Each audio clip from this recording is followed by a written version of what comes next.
Nick Newell and Eddie George here at Fighting Arts Academy with the Maren Sanchez Home Foundation, her self-defense tip of the day.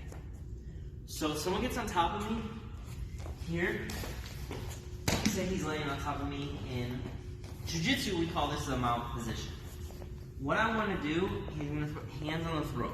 The harder he pushes, actually the easier it makes it for me to do what we call a sweep, which is basically a reversal, okay? Here, I grab outside. You can use your thumbs or not. It doesn't matter. I'm gonna clamp down with both elbows. So just follow what this hand does, in here.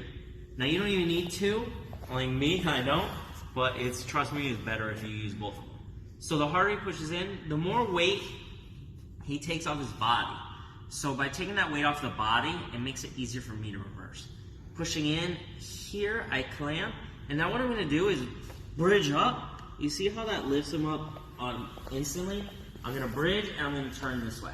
So here, I bridge up and turn. If I do it to Eddie, here, he's down, and down on top, and I'm pushing, I'm keeping all my weight, he's gonna clamp, bridge, and roll. Make sure that when you do this, you're really pinching your elbows together as tight as you can.